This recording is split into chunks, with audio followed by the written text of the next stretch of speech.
Satu pertanyaan yang mungkin sangat penting sekali, bisakah petani belajar ekspor dan impor? Bayangkan seorang petani ubi ungu misalkan di desa, ia menanam dengan hati, hasilnya melimpah, tetapi saat panen harga anjlok karena tengkulak menawar seenaknya. Padahal di Eropa, ubi ungu serupa dijual, ubi serupa itu dijual dengan harga 10 kali lipat. Inilah celah besar yang bisa diatasi dengan edukasi ekspor impor yang saya sebutkan.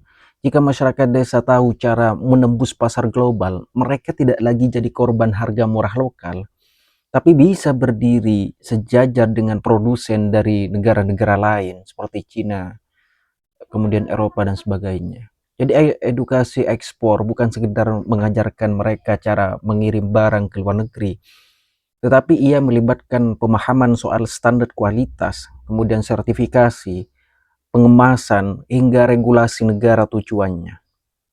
Sayangnya pengetahuan ini jarang menyentuh desa, padahal justru dengan desalah produsen utama komoditas ekspor seperti kopi, kemudian kakao, kelapa, ubi, hingga rempah.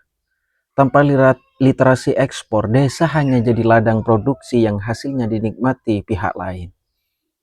Impor juga penting dipahami oleh masyarakat desa, bukan untuk melemahkan produk lokal, tetapi agar mereka tahu bagaimana sistem perdagangan global bekerja.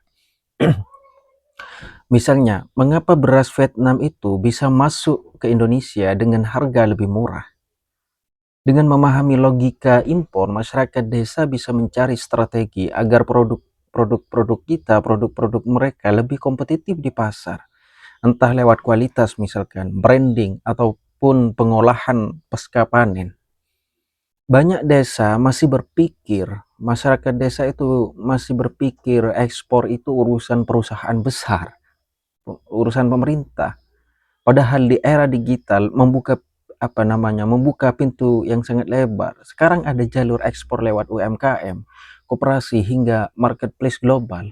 Edukasi ekspor berarti mengajarkan desa memanfaatkan teknologi, dari membuat katalog produk dalam bahasa Inggris misalkan, mengurus dokumen bea cukai sederhana, hingga belajar negosiasi dengan buyer luar negeri lewat Zoom misalkan. Satu contoh sukses bisa mengubah wajah desa. Bayangkan jika satu kelompok tani di desa berhasil mengekspor kopi langsung ke Amerika Serikat dengan label Village Coffee from Indonesia misalkan. Cerita ini atau cerita itu akan menginspirasi desa-desa lain, mematahkan anggapan bahwa ekspor hanya untuk perusahaan besar.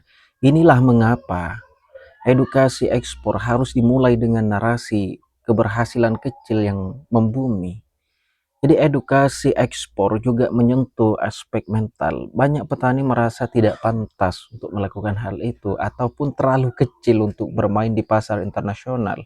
Padahal konsumen dunia justru menyukai produk-produk autentik yang datang langsung dari desa, langsung dari sumbernya. Jika mentalitas inferior ini tidak diubah, desa akan terus menjual harga murah ke tengkulak. Edukasi harus memberi kepercayaan diri bahwa desa adalah pemain global yang sebenarnya. Distribusi hasil pertanian saat ini sering bocor di rantai tengah. Petani menjual ke pengepul, tengkulak misalkan, pengepul ke eksportir, baru sampai ke luar negeri. Edukasi ekspor bisa memotong rantai ini. Koperasi desa bisa langsung menjadi eksportir sehingga margin keuntungan kembali ke desa, bukan hilang di tengah jalan. Hal ini juga bisa mencegah monopoli tengkulak, monopoli tengkulak yang tidak bertanggung jawab. Pemerintah sering bicara soal ekspor tapi tanpa menyentuh desa secara nyata. Edukasi ekspor harus praktis. Bagaimana cara mengurus izin, BPOM misalkan. Bagaimana syarat kemasan ekspor? Apa itu HS kode misalkan. Jika ini jelaskan dengan bahasa sederhana di balai desa atau di pelatihan-pelatihan kecil, dampaknya akan jauh lebih terasa dibandingkan seminar mewah di hotel-hotel kota yang berkelas itu. Jadi edukasi ekspor impor juga penting untuk regenerasi kita. Anak muda desa harus dibekali wawasan perdagangan global agar mereka tidak hanya ingin pindah ke kota untuk cari kerja. Jika anak desa tahu bahwa hasil pertanian bisa menembus Jepang ataupun Eropa lewat marketplace, mereka akan melihat desa sebagai peluang, bukan keterbatasan. Inilah cara membuat anak muda bangga mengembangkan tanah leluhurnya.